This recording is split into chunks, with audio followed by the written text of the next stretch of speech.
Our biggest challenge, like most people, was that in 2022, the interest rates doubled. That's been the biggest challenge. And that is an ongoing evolution of what to do about it. um, Here in Colorado Springs, by the tail end of 2022 and throughout 2023, the market really stalled out because everyone selling still wanted and expected to get absolute top dollar what their home, quote unquote, was worth, a year ago. And the buyers, on the other hand, why would they pay double and triple for a property on a monthly basis on account of those interest rates? Welcome to the Real Estate Pros Show, where we interview real estate investing professionals from coast to coast, as well as the service providers that serve the real estate investing industry. Our goal is simple: share what's working now to help you improve and scale your business to the next level and meet the pros that can help you get there. Real Estate Pros is powered by Investor Fuel, America's leader in helping real estate investors and professionals build the business you need to live the life you've always dreamed of. Let's start today's show. Property insurance for real estate investors doesn't have to be difficult, but it does need to be there to protect you when you need it. MyInvestorInsurance.com not only provides insurance at 15 to 30% cheaper than traditional agencies, it's built specifically for real estate investors like you. You can set up an account in about 2 minutes, get quotes on properties, turn on and turn off insurance for your fix and flip or rental properties in around 2 minutes without having to talk to anyone directly, all through our portal. There's no better way or faster way to make sure you've got the coverage you need to protect you, and no more lengthy policies either. Once you're set up, you're billed monthly and prorated by the day for however long your policy is active. It's powered by MSI, the third largest independent MGA, with 1.5 million customers and more than $1 billion in cumulative premiums written. Get set up today in about 2 minutes at myinvestorinsurance.com/fuel. Hey, everybody. Welcome to the Real Estate Pros podcast. I'm your host, Michelle Kesil. Today, I'm joined by someone I'm looking forward to chatting with, Lauren Collier, who runs a real estate firm in Colorado Springs. So excited to have you here today, Lauren. Thank you very much. I'm happy to be here. Yeah, absolutely. I think our listeners are really going to take something away from how you're approaching supporting your clients and helping people find their home. So we can dive in. First off, for those not familiar with you and your work, can you share what your main focus is? Sure. So I run a local real estate firm in Colorado Springs, focused on helping sellers prepare their homes for a profitable, simple sale. We do excellent property marketing. We do some expansive marketing features that aren't standard in the marketplace. So we want to make your home look awesome. We want to make the buyers fall in love with your property before they ever step foot in the door. That is our goal. So we do a lot of work behind the scenes to help sellers prepare their homes and prepare themselves, price it right, price it to sell, and then have a really excellent process throughout to include negotiating on behalf of the seller and cashing out all of your equity. Awesome. How long have you been doing that? Sure, I got licensed in 2011. At that time, the market was very in favor of buyers, and so my portfolio was almost strictly buyers at that time, to include a lot of investment purchasers, fix and flips, multifamily rentals, short sales, foreclosures, all those things. So that's where it all began. And as the market evolved, so did the business, of course. The speed and volume of sales increased dramatically from 2014 through 2022, and it was just absolutely busier every single year. So we're constantly evolving, constantly adding services, adding elements to our service. So over the course of that time, I transitioned a lot out of helping buyers on a day-to-day basis and primarily focusing on property owners looking to sell. And I have people that work with me to help the buyers. I stay very involved when it does come to the buyers, but as far as myself, I take the lead on all of our listings. So it's since 2011, and I opened the brokerage firm in 2017. Awesome. What made you get started into real estate? Stop living on an island and join the #1 mastermind in America for professional real estate investors. Investor Fuel is a community of hundreds of the nation's top investors working together to build stronger businesses and better lives.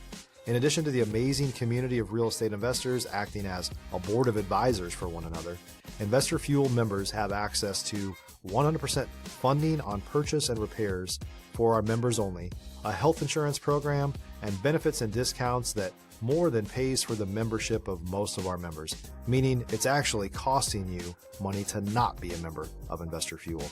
If you're looking to scale your business and build a business that allows you to live the life of your dreams, please visit investorfuel.com today and book a call with our team.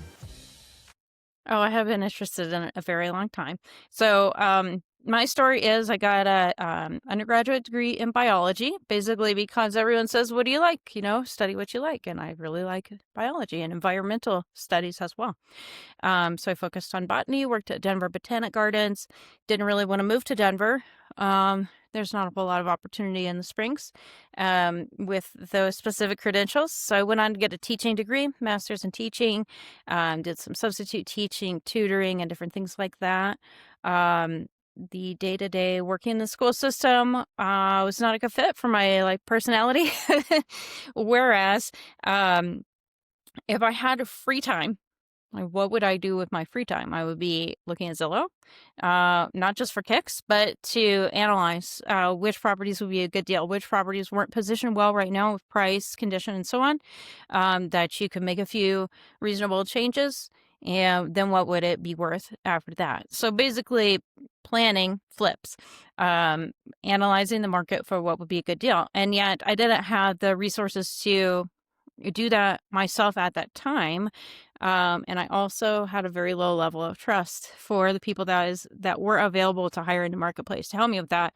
So I decided it would make a lot more sense for me to get my own real estate license, and then I can help people. I can be the one that they trust in doing that analysis and help them make a really good real estate purchase decision. So yes, in 2010, I worked through the schooling to get my license, got licensed in 2011, kept my day job for about a year from that point forward.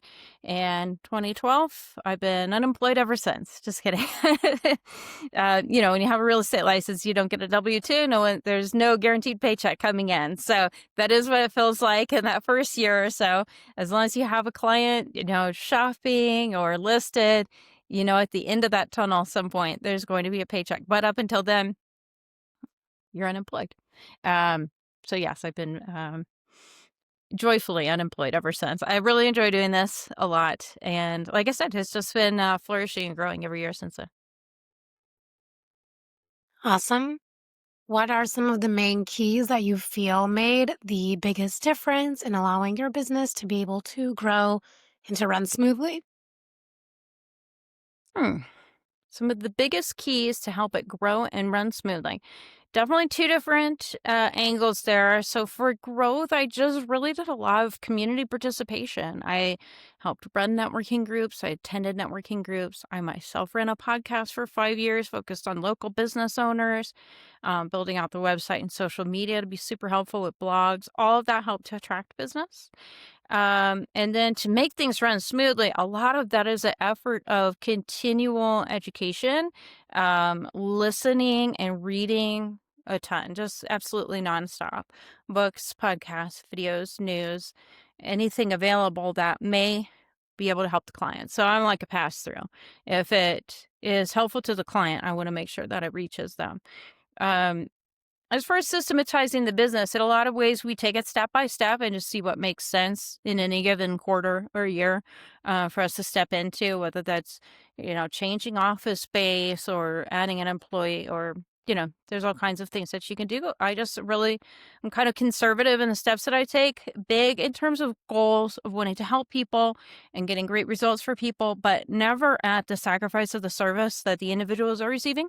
So trying to scale up our service and make it an excellent experience for everybody. And once we know that we're hitting that, if there's something more that we can do to then get more business, we'll do it. Awesome. And what can you expand on that? Like, what are some things that maybe you've done to, get more business and be more supportive? Uh, Probably one of the largest things, and this has been in the last 4 to 5 years, was joining some national referral networks that are pretty prolific with the number of contacts that we end up with through those. So that's actually been very good for us. A bit of a surprise for me. In that, if you had asked me in 2011 what I would one day do to have a prolific business, that wouldn't have been probably among my answers, actually. If you're looking for consistent, high-quality leads, look no further than Investor Machine. Investor Machine isn't just another agency, it's the most sophisticated, data-driven lead generation company on the planet for real estate investors, and serves the role of being not just a lead generator for your business, but a marketing partner that is helping you achieve your goals along the way. Go to investormachine.com to learn more and schedule a call with our team today.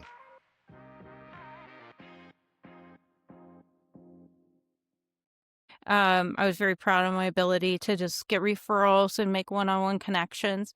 But the reality is, when you're working for people and you are already working full-time doing that, then you end up having not enough time to additionally go and meet new people one-on-one. So you kind of have to shortcut something, and paying for ads is one way to go. And we do very little of that. I run some advertising in some local publications that I believe in, and I want to support the work that they're doing. But I've never been one to pay like the online portals to send buyer leads to me. Frankly, I haven't needed it. It's never been necessary to do that. So that's not an expenditure that I get involved in. But those referral networks have been the biggest change or difference in the business starting about 5 years ago. Awesome. And what are you most focused on solving or scaling to next? Um, yeah, so before the show we were talking a lot about listings because that is what I focus on. So I just love what we're able to do there with a really expensive marketing package and helping people position their property just right to get the best outcome. So just the more that I can do with that, the better. So in terms of scaling, if I can help more sellers this year than I did last, that is number one. And number two, which sort of go hand in hand with that, is as you have more work, you need more help. So it would be nice to add another set of hands at some point coming up. I do have someone that works with me on a lot of back end stuff and a lot of help with showings for buyers. It would be nice for that person to transition to just being able to help the buyers, because that is, what they're credentialed to be able to do, and then bring in someone different that can do more of the property checks and be a runner to go open doors for when the furnace needs, service, when we need to meet a roofer, basic things like that on a day-to-day basis would be a huge time savings for us. Yeah, absolutely.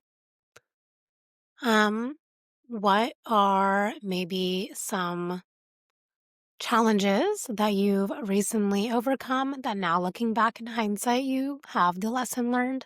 Our biggest challenge, like most people, was that in 2022, the interest rates doubled.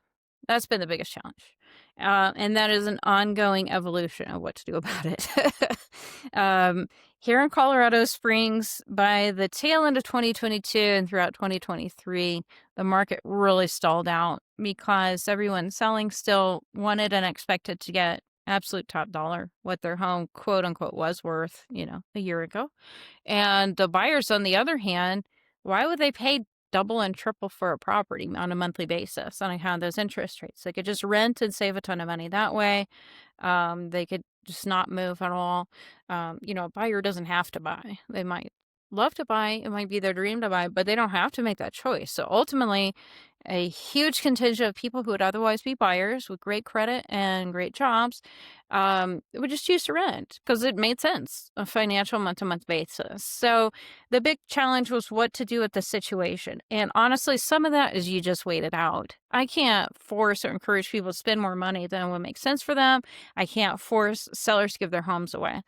Now, some people have to move. They have to sell the house they have for whatever it's worth in the current market. So that's definitely where I spent my focus, was the people who already had a job elsewhere, who were selling a property due to divorce. It was estate sales. We did a lot of those kind of things where the owner had passed away. There were absolutely circumstances in folks' lives where it's critical to go ahead and sell. And we didn't do price slashing by any means, but all you have to do is just get a little bit better value than the other homes around you. And for those people looking to buy who are able to, they'll pick yours over all the other competition. So we still did really well with that. But getting that price right, getting that preparation of the home perfect before you hit the market is really the strategy there. If you're a new or newer real estate investor looking to launch or grow your real estate investing business, please check out Investor Fuel Club. It's a coaching community, but unlike anything you've ever seen before. And you can actually partner with members of our mastermind from coast to coast on deals right in your market. There's no better opportunity to build a consistent business than to literally partner with pros to help you avoid costly mistakes, avoid the need for capital to do deals, and help you eliminate your fears as you're starting your business. Learn more about Investor Fuel Club at investorfuel.com/club. Yeah, definitely. That's important. Do you work with investors? I have done a ton of work with investors over time. How the market is moving dictates a lot of where an investor's interest may lie at any given time. So in 2011 and 12 and 13 and 14, like I said, it was a lot of people picking up multifamily properties. There was just a lot of supply. The interest rates were good. The financials of it made a ton of sense. So I did a ton of buy and hold type transactions at that time. I've definitely helped a ton of people sell their rental properties when they were ready to cash out. So whether that's 1031 exchange or they're just going to cash out, use the money for something else, I've helped plenty of people sell single family homes that were rentals, duplexes. Those would be the primary things, as well as triplexes. Then as the market sort of heated up, I did a lot more transactions where people were just buying to buy. Like, the interest rates are so good, why not?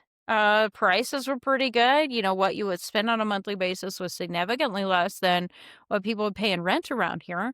So just helping people, like, pick a good pocket of town where you expect a lot of good appreciation over time. You expect it to be easy to tenant every time you need a new tenant. So just helping people buy single family homes that were appropriate for rentals. I did a lot of that for a long time. And then I have a client who's a home builder, and we have done all kinds of deals to include land development, where you take a large parcel of land, create the plans, get it zoned and platted correctly, and then just sell the plat for the next person to build. We did some of those, which were really incredible land flips. In more recent times, we've done a little bit more simple things. So just finding land that's available, very, very inexpensive, go through the process with the city for a new plat map, permits, and then resell the new construction homes. So I've sold dozens of new construction homes for them over the course of time. It's been great. So yeah. Awesome. That's exciting. Mhm. What are some goals that you have for where your business is heading? Sure. So, as always, the main goals are making sure our clients are thrilled with the experience that they have, because as long as you're hitting that, everything's going to be okay. Beyond that, continuing to do an excellent job on listings. If there's ever something that I feel like can and should be added to our listing package, I'll do it. So, constantly learning, once again, applying our expertise on a daily basis. Yeah. So, just getting more business always. You know, if the phone's ringing, we're having a good month. So referrals mean the world to us. It's always the best compliment that you can receive when our past clients send us referrals. So I love to work referral business. It just feels really good, and usually there's a nice connection from the very beginning of trust, and it's very important. As I said, I have an employee who gives me a lot of help and a hand up with the buyers. I think it would be nice to fill his pipeline with additional buyers, because I have been so focused on listings in the last few years. The interest rates are much more accommodating. People are much more used to the cost now. A lot of folks have had time to save, time to get really targeted about their goals and what they're able to do. So I do think that we can amp up the buying side of our business this year. I'm hopeful that mortgage interest rates will give people a little bit of a break. I'm not expecting a lot, but even a little will go a really long way. So it'd be nice to build that up. As far as the new home sales, if we can just keep that churning, that'll be great. Yeah. Awesome. And how has the market been in your area? I think a lot of that could depend who you ask. And if you took a poll of 100 realtors, I think most of them would tell you it's been pretty bad, to be honest with you. A lot of people have really struggled. It's not nearly the volume of business that folks got used to in 18, 19, 20, 21. I mean, everybody was busy. Everybody could get a real estate license and make money. It was just crazy. The interest rates were so ridiculously fantastic that anybody and everybody could sell a house. And it is totally not like that anymore at all. So I think a lot of people would tell you it's harder to sell a house. It's a slower process to sell a house. You can't sell just anything. You can't get just whatever price you want. So there've been a lot of challenges. I myself think it's a lot more sane the way that the market dynamics are now. It's a lot more balanced between the buyer and the seller in the negotiation. So we have continued to have consistent business. It's been just fine for us. We had a really good year in 2025. So I'm thrilled about that and hope we can keep doing more of that in 26. So really for us, this year is great. 23 and 24 were relatively slow, again, due to 7% interest rate on the prices, the way the prices had escalated. It was very challenging for everyone. But yeah, it's been pretty plateaued in terms of home values. The Denver market, almost 100% of homes in the Denver area decreased in value last year. They said on average about $13,000 decrease in value for the typical house in Denver. We're in Colorado Springs. I haven't personally seen that per se. The metrics keep indicating that prices are ticking up, but just very slowly. So I think that we could see that in 2026. Usually whatever happens in Denver happens to us around a year later. So we may actually see that in 26. We'll have to see how things pan out. Every year can be different. So, of course, I don't want that for any of my sellers. I would love for everyone's property to always appreciate. But we have been relatively plateaued, and I definitely wouldn't be shocked if this is the year that we actually see a slight decrease across the board on values just due to following Denver trends. Yeah, absolutely. Thank you for sharing your perspective. So, before we wrap up here, if someone wants to reach out, connect, learn more, where can people find you and connect with you? Sure. I'd say that's pretty easy. If you Google Lauren Collier, Colorado Springs, you'll definitely find me. Our website is www.livedreamcolorado.com.